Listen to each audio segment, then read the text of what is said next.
Okay, you know what time it is, ladies and gentlemen. It is 5-star matchup time. And you know I'm super excited about it. But before we go any further, make sure you like this vid, hit the subscribe button if you have not done so already, and have that notification bell as well. Oh, and don't forget the new website, arthurmoats.com. Definitely check that out, man. Plenty of stuff going on over there as well. But as we always do, man, when we talk 5-star matchups, man, we got to get after it. So with that being said, first matchup we need to be looking at is the young guy KP8 Kenny Pickett versus Antoine Winfield Jr. Now, when we're talking about Antoine Winfield Jr., think of Tyrann Mathieu, the honey badger, in the sense of how he's versatile. You'll see him in the middle of the field as a safety. You'll see him up by the line of scrimmage, blitzing. You'll see him active in the run game. Ultimately, though, when you talk about Antoine Winfield, he is one of those guys that is always around the action. In terms of his pre-snap disguises, I think he does a great job in that element of just being able to move around and disguise in ways that trick quarterbacks, young guys, and even veteran guys.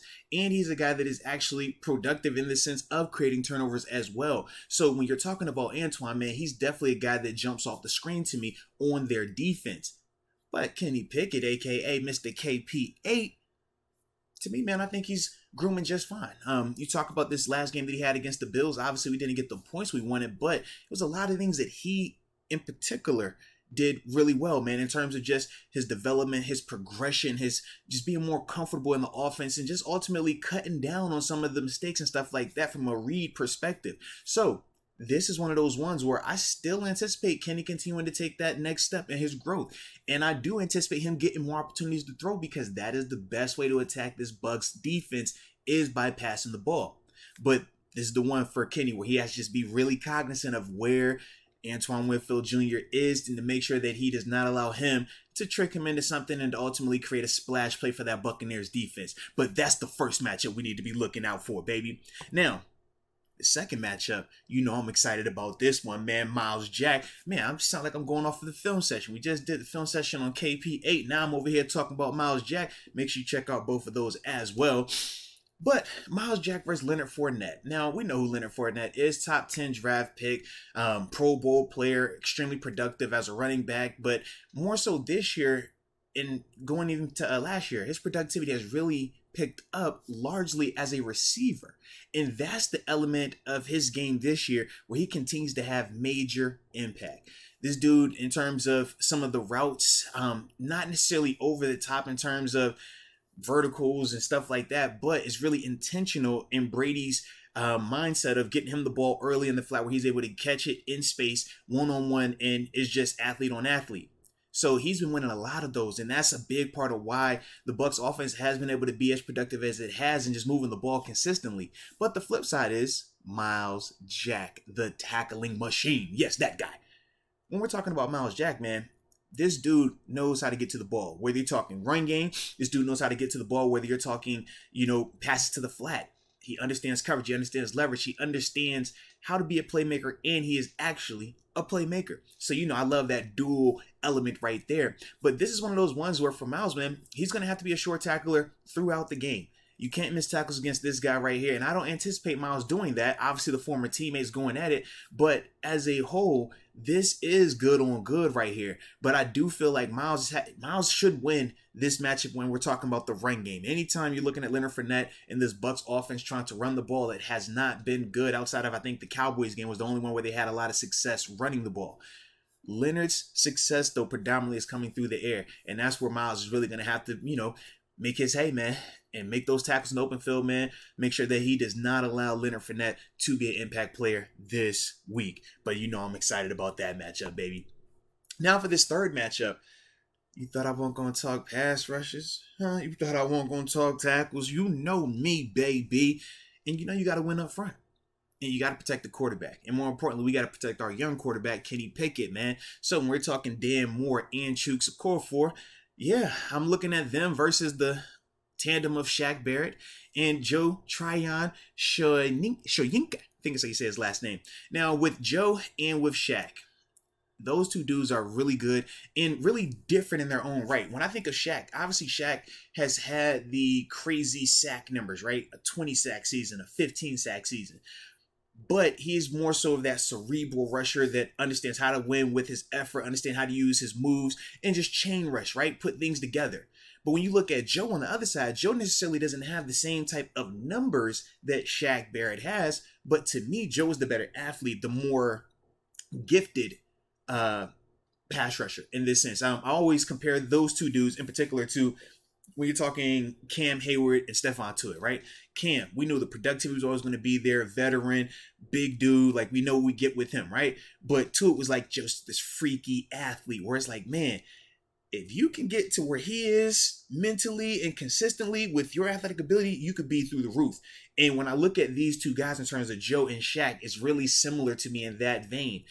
But this is going to be a matchup where we need Dan and Chooks to win. We need them to hold their own. They've been doing a lot better this season in terms of keeping the quarterbacks clean, not allowing a ton of pressure, not allowing a ton of sacks. But they have to keep doing that, and it has to continue to get more and more consistent because this is one of those ones where Shaq Barrett, he can take over a game. Joe hasn't done it consistently in his career just yet, but he's capable of doing that. But we have to win on the edges right here, man. We have to make sure that we protect KP8 so that way we can go ahead and take advantage of that secondary, man, in terms of those cornerbacks, because that is definitely an area where I think we can have an advantage. But now it's time for that fourth matchup.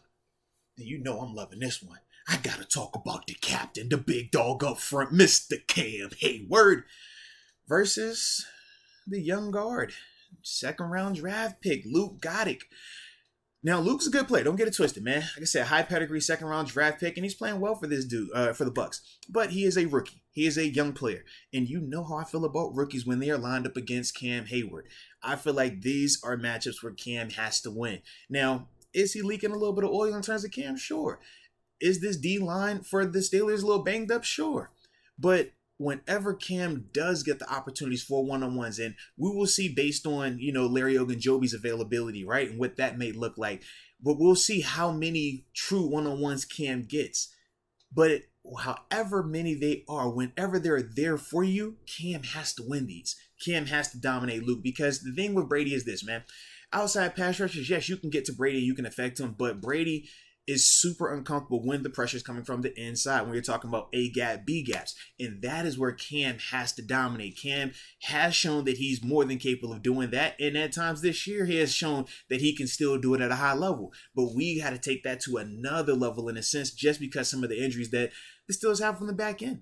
We're not going to be able to just hang our hat or account on, these guys staying in coverage for 6-7 seconds and everything looking great. Nah, it's going to be some moving pieces back there, man, because of some of the injuries. So this is where Cam really has to take advantage of this situation and ultimately be the best player out front, man.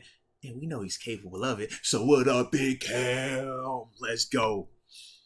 And now, time for the fifth and final 5-star matchup. I'm talking George Pickens versus Carlton Davis III and Jamel Dean. Now, Carlton and Jamel, man, they're good players. Don't get it twisted, man. They both have shown throughout their career that they can play corner at a high level. They can get turnovers, and, that they can be good players out there. Varsity players, right? So, taking the Coach Tomlinism right there.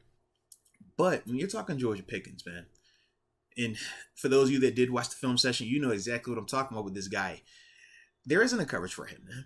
If you're pressed up on him, he has the fast enough feet, works his hands, understands how to create separation. If he's going vertical, you're always going to be wrong. If you're going vertical and you stay on top of the route, he's going to back shoulder you. If you go vertical and he runs past you, he's going to go all the way to the top and go to the crib on you. If you're in tight coverage and you're in perfect position, just throw the ball up 50-50 jump ball, he's coming down with it. To me, this is one of those games where it doesn't matter which one of these corners are on George. George has to be the guy this week, man. He's deserved it. He's earned it, man. When you watch him on tape, the consistency throughout the preseason, even dating back to training camp, man, you watch how this guy has continued to progress, continued to improve, and not just take it in practice, but actually doing it in stadium. Yeah, man, you can't stop that. Can't stop, won't stop. How did he say? Can't stop, won't stop. Can't stop, bad boy. All right? But this is one of those ones, man, where you got to feed this guy, man. He had, 6-7 targets last week? I need double-digit targets this week. Seriously. And it's a natural rapport, too, between Kenny Pickett and George Pickens. So why shy away from it? Don't overcomplicate this thing. Don't overthink it. Nah. He's open. Trust me on this. So when in doubt, man, that's the guy you want to go to. And I do feel like he is more than capable and more than ready to take advantage of this matchup right here. So, baby, let's get it. Let's get it, man. But those are my 5-star matchups for this Steelers-Bucs matchup on Sunday, man. Let me know your thoughts and also what matchups you might be looking forward to as well. But either way, I appreciate you for tuning in. And until next time, baby, peace.